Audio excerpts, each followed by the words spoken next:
தமிழகத்தில் ஏப்ரல் 19ஆம் தேதி தேர்தல் நடைபெறுவதாக அறிவிக்கப்பட்டிருக்கிறது. முதல் கட்ட தேர்தல் 19ஆம் தேதியும் தேர்தல் முடிவுகள் வாக்கு எண்ணிக்கை 24ஆம் தேதி ஜூன் மாதம் நடைபெறும் என்றும் அறிவிக்கப்பட்டிருக்கிறது. இந்த தேர்தல் தேதி மற்றும் அரசியல் கட்சிகளின் பிரச்சார வியூகம் தொடர்பாக நம்மிடையே விடுதலை சிறுத்தைகள் கட்சியின் தலைவர் தொல் திருமாவளவன் நம்மோடு இணைந்திருக்கிறார். சார் வணக்கம் சார். வணக்கம். வணக்கம் வணக்கம் சார். தேர்தல் தேதி அறிவிக்கப்பட்டு விட்டது. விடுதலை சிறுத்தைகளின் பிரச்சார வியூகம் எவ்வாறு இருக்கும் சார்? எப்ப தொடங்குவீங்க பிரச்சாரத்தை? திமுக கூட்டணி தேர்தலை சந்திப்பதற்கு தயாராக இருக்கிறது. ஏற்கனவே தொகுதி பங்கீடுகள் முடிந்து வேட்பாளர்களையும் ஒவ்வொரு கட்சியாக அறிவித்துக் கொண்டிருக்கிறோம்.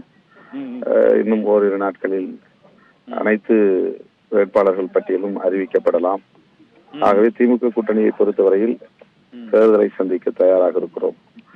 எதிர்த்தரப்பிலே இன்னும் பாஜக கூட்டணியை அமைக்கவில்லை, அதிமுகவும் கூட்டணியை அமைக்கவில்லை என்பது ஒரு தகவல். விடுதலை சிறுத்தைகள் அங்கவகிக்கும் இந்தியா கூட்டணி அகில இந்திய அளவிலே வைத்த முக்கியமான ஒரு கோரிக்கையை இந்த நேரத்தில் நான் நினைவுபடுத்த விரும்புகிறேன். மின்னணு வாக்குப்பதிவு எந்திரத்தோடு விவிபேட் எந்திரத்தையும் இணைத்து ஒப்புகை சீட்டுகளை பெற்று வாக்கு பெட்டியில் போட வேண்டும். அந்த ஒப்புகை சீட்டுகளை எண்ணி தேர்தல் முடிவுகளை அறிவிக்க வேண்டும் என்பது இந்தியா கூட்டணியின் தீர்மானம். ஆனால் தேர்தல் ஆணையம் அதை ஒரு பொருட்டாக எடுத்துக்கொள்ளவில்லை என்பது ஏமாற்றம் அளிக்கிறது. தேர்தலை நேர்மையாக நடத்த வேண்டும், எந்த தில்லுமுள்ளும் நடந்துவிடக் கூடாது என்பதுதான் தேர்தல் ஆணையத்திற்கு விடுதலை சிறுத்தைகள் கட்சி விடுக்கிற வேண்டுகோளாகும். பிரதமர் மோடி அவர்கள் 10 ஆண்டுகள் தொடர்ந்து ஆட்சியில் இருந்திருக்கிறார். அவருக்கு எதிரான ஒரு அதிருப்தி நாடு தழுவிய அளவிலே இருக்கிறது. ஆகவே இந்தியா கூட்டணியின் வெற்றி வாய்ப்பு பிரகாசமாக இருக்கிறது என்று நான் பெரிதும் நம்புகிறேன். அவர்கள் வெறுப்பு அரசியலை முதன்மைப்படுத்தி மக்களை மதத்தின் பெயரால் பிளவுபடுத்துகிற நடவடிக்கையில் தொடர்ந்து ஈடுபட்டு வருகிறார்கள். இந்த ஆபத்திலிருந்து நாட்டை காப்பாற்ற வேண்டும் என்பதையே எங்கள் தேர்தல் பிரச்சார உத்தியாக முன்னெடுப்போம் என்பதை இந்த நேரத்தில் தெரிவித்துக் கொள்கிறேன்.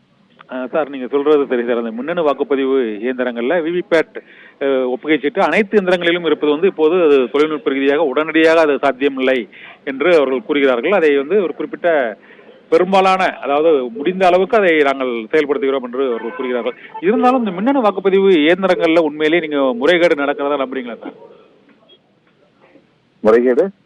முறைகேடுகள் நடப்பதாக எந்த தொகுதியிலுமே ஒரு நிரூபிக்கப்படவில்லையா சார்? ஒரு புகாரோ அல்லது ஏதாவது ஒரு தொகுதியில, ஏன்னா தொடர்ந்து சொல்லிட்டு வரீங்க, ஒரு நாடாளுமன்ற தொகுதியிலோ சட்டமன்ற தொகுதியிலோ அந்த மாதிரி. இந்தியா முழுவதும் இது கட்சி சாராத அமைப்புகளிடமிருந்து எழுந்துள்ள ஒரு முக்கியமான கோரிக்கை. கடந்த ஓராண்டுக்கு மேலாக தொடர்ந்து செந்தர் மந்திரிலே, டெல்லியிலே கட்சி சாராத அமைப்புகள் மின்னணு வாக்குப்பதிவு எந்திரத்தில் தில்லுமுள்ளுகள் நடக்கின்றன, ஏமாற்றி ஆட்சியை கைப்பற்றி இருக்கிறார்கள் என்று வெளிப்படையான குற்றச்சாட்டை வைத்திருக்கிறார்கள். இது தொடர்பாக பல வல்லுநர்கள், எலக்ட்ரானிக் தொடர்பான வல்லுநர்கள் இதை தில்லுமுள்ளு செய்வதற்கு ஏராளமான வாய்ப்புகள் உள்ளன என்பதை விளக்கம் டெமோ செய்து உறுதிப்படுத்தி இருக்கிறார்கள். அந்த அடிப்படையில் தான் நாங்கள் மின்னணு வாக்குப்பதிவு இயந்திரத்தை மட்டும் பயன்படுத்தக்கூடாது, ஒப்புகை சீட்டை பயன்படுத்த வேண்டும் என்று வலியுறுத்துகிறோம்.